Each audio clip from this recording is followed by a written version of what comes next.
कहते हैं किसी गांव में एक बूढ़ा अपने नौजवान बेटे के साथ रहता था। पुराना सा एक मकान था। एक कमरे में बाप बेटा रहते, दूसरे कमरे को अस्तबल बनाया हुआ था। वहां उनका घोड़ा रहता है। ये घोड़ा बड़ा शानदार और निहायत आला नस्ल का था। बहुत पहले बूढ़े किसान के हाथ एक घोड़े का बच्चा लगा। उसने बाप की तरह उसे पाला। बड़ा होकर उस घोड़े की खूबसूरती की धूम मच गई।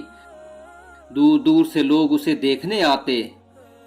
गांव के रईस ने उसे देखा तो पहली नजर में फरिश्ता हो गया। उसने बूढ़े को बुलाकर मुंह मांगी कीमत की पेशकश की। किसान ने माजरत करते हुए कहा कि वो घोड़ा नहीं, मेरा बेटा है। अपनी औलाद को कोई फिरोख्त नहीं करता। और भी लोगों ने खरीदने की कोशिश की, सब नाकाम रहे।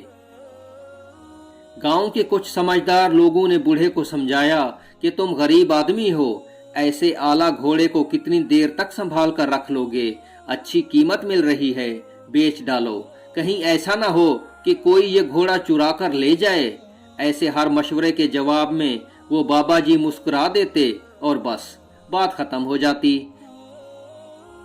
एक दिन बूढ़ा किसान और उसका बेटा हस्बे मामूल सुबह उठे तो देखा कि साथ वाले कमरे का दरवाजा खुला और घोड़ा गायब है। परेशान होकर आसपास देखा मगर कोई सुराग न मिला। बस्ती वालों को पता चला तो वो अफसोस करने आए। जिन लोगों ने घोड़ा बेचने का मशवरा दिया था उन्होंने फट से ताना दिया कि तुम्हें समझाया तो था कि घोड़ा बेच दो, उस वक्त नहीं माने। अब तुम्हारी बात की सम्मति के बगैर कुछ लिए घोड़ा गंवा बैठे। किसान ये सब बातें सुनता रहा, फिर बड़े इत्मीनान से बोला, भाइयों तुम्हारी बड़ी मेहरबानी कि मेरे पास आए, अपनी हमदर्दी का इजहार किया। मगर मुझे ये बात समझ नहीं आई कि इसमें बदकिस्मती कहाँ से आ गई। ये दुरुस्त है कि मेरे पास घोड़ा था जो मुझे अपनी औलाद की तरह अजीज था। आज सुबह वो घोड़ा अपने कमरे से गायब है। इस हद तक तो ये बात दुरुस्त है, मगर इसके बारे में अभी से ये कैसे तय कर लिया गया कि ये बदकिस्मती है। गांव वाले बड़े हैरान हुए, आपस में कहने लगे कि शायद सदमे की वजह से बाबे का दिमाग चल गया है। ये बदकिस्मती नहीं तो और क्या है कि हजारों की मालियत का घोड़ा चोरी हो गया। बड़बड़ाते हुए सब लोग वापस चले गए।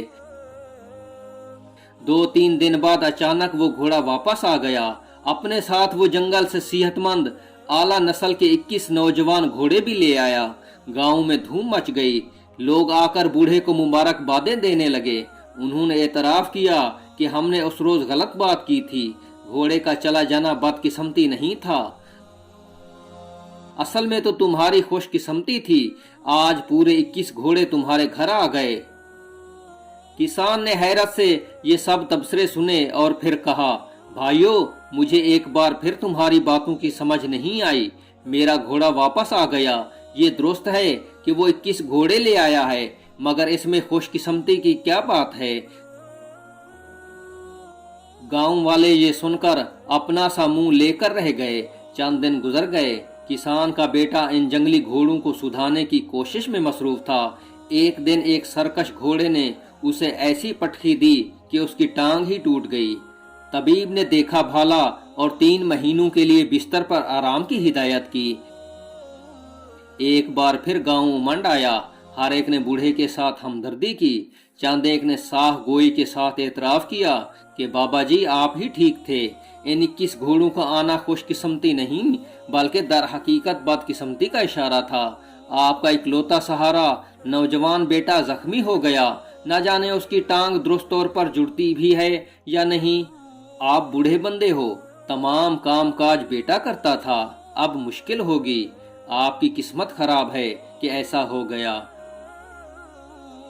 बूढ़े किसान ने यह सुनकर ठंडी सांस भरी और कदरे झुंझलाहट के साथ कहा, यारो हर वाक़े में खुशकिस्मती या बदकिस्मती न ढूंढ लिया करो। जो बात जितनी है उतनी ही बयान करो।